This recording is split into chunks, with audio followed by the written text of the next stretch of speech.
বরিশাল মেহেন্দিগঞ্জ উপজেলার উলানিয়া গ্রামে অবস্থিত উলানিয়া জমিদার বাড়ি কেবল একটি প্রাচীন স্থাপনা নয়, বরং এটি বাংলার সমৃদ্ধ ইতিহাসের ধারক। প্রায় 17শো শতাব্দীতে সুবেদার হানিফ কর্তৃক প্রতিষ্ঠিত এই জমিদার বাড়িটি আজও পর্যটক ও ইতিহাস প্রেমীদের কাছে একটি বিশেষ আকর্ষণ। এটি স্থানীয়ভাবে চৌধুরী বাড়ি হিসেবে পরিচিত।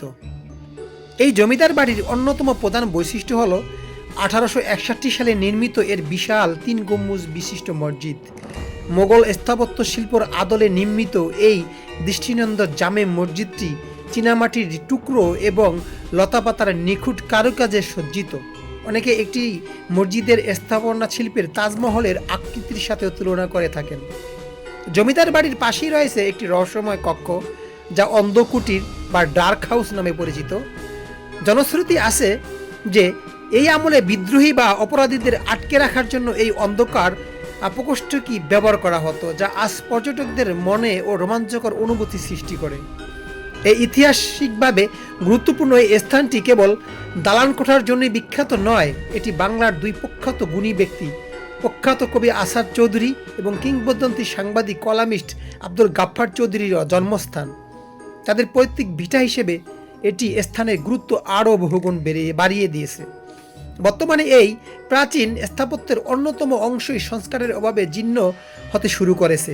17শো শতকে সুবেদার হানিফ যে ঐতিহ্যের সূচনা করেছিলেন এবং 1861 সালের মোগল রীতির যে অনন্য নিদর্শন এখানে রয়েছে তা রক্ষা করা এখন সময়ের দাবি। এলাকাবাসীর এই সচেতন মহল মনে করেন সরকারি পৃষ্ঠপোষকতা ও যথাযথ রক্ষণাবেক্ষণের পেলে উলানিয়া জমিদার বাড়িটি হতে পারে দক্ষিণবঙ্গের অন্যতম প্রাচীন পর্যটন কেন্দ্র। অবশ্য এই এলাকাটি ইদানিং আপনার রং করা হয়েছে এবং ভিতরে ঢোকার জন্য পর্যটককে নিষিদ্ধ করা হয়েছে, যা আমি এবার ঈদের সময় গিয়ে দেখতে পেলাম, যা প্রশংসনীয় একটি কাজ। এলাকার সন্তান ও সচেতন নাগরিকদের অনেকেরই স্বপ্ন রয়েছে এখানে মানসম্মত খাবার, হোটেল এবং পর্যটন সুবিধা নিশ্চিত করা। ব্যক্তিগত উদ্যোগের পাশাপাশি সরকারি স্থানীয় বিত্তবানদের এগিয়ে আসা প্রয়োজন।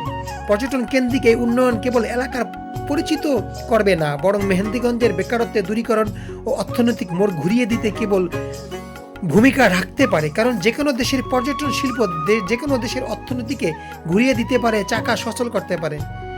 এখানে রয়েছে সুপারি বাগান, এখানে রয়েছে তাজা ইলিশ মাছ, রয়েছে মেঘনা নদী, রয়েছে বিশাল বড় পাতারহাট বাজার বন্দর, আর উলানিয়া বাজার, এই যে উলানিয়া দিঘি, সবই কিন্তু সৌন্দর্যের ধারক। এখানে যে একবার আসে সে হারিয়ে যাবে সেই প্রাচীনকালে। আসলে মেহেন্দিগঞ্জ খুবই সুন্দর জায়গা, সুন্দর হলেও এখানকার নদী প্রতিনিয়ত মেহেন্দিগঞ্জকে গিলে খাচ্ছে। মেহেন্দিগঞ্জ ছোট হচ্ছে। আমাদের অনেক চিন্তা ভাবনা আছে এলাকা নিয়ে, কিন্তু আমরা করতে পারছি না। তো এখানে যদি কোনো পর্যটন শিল্প তৈরি করা হয়, প্রথমে যদি অলাভজনক হয়েও থাকে, ধীরে ধীরে এটা লাভজনক হবে। কারণ এখানে প্রতিনিয়ত প্রায় 15 থেকে 20টি লঞ্চ যাতায়াত করে। অনেক মানুষ এখানে নাটক শুটিং করতে আসে। তো এই এলাকাকে ধারণ করা এলাকার মানুষের দায়িত্ব, কর্তব্য। অনেক বিত্তবান মানুষ আছে। দর্শক, আমি প্রতিনিয়ত মেহেন্দিগঞ্জ নিয়ে ভিডিও তুলে ধরি, মেহেন্দিগঞ্জ নিয়ে ভাবি, কেন ভাবি, উন্নতি হোক আমাদের এই মেহেন্দিগঞ্জ। তাই যারা বিত্তবান আছেন তাদের উচিত এখানে কিছু একটা করা। কারণ এখানে আপনি করলে অবশ্যই একদিন না একদিন লাভজনক হবেই। কারণ এখানে ঈদে প্রচুর মানুষ ঘুরতে আসে।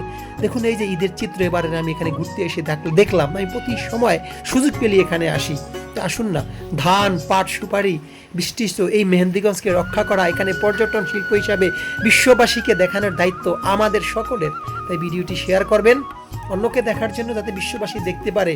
আর প্রতিনিয়ত মেহেন্দিগঞ্জ সম্পর্কে এরকম ভিডিও পেতে চাইলে আমাদের এই পেজটি ফলো দিয়ে রাখবেন। কারণ আমি মেহেন্দিগঞ্জের প্রতিনিয়ত বিভিন্ন নিউজ তুলে ধরি আমার এই ফেসবুক আইডির মাধ্যমে।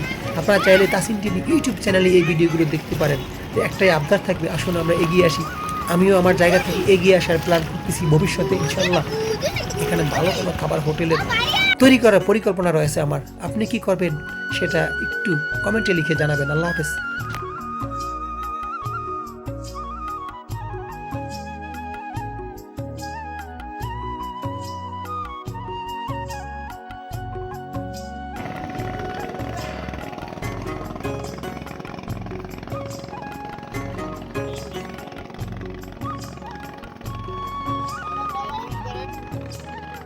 জুম করে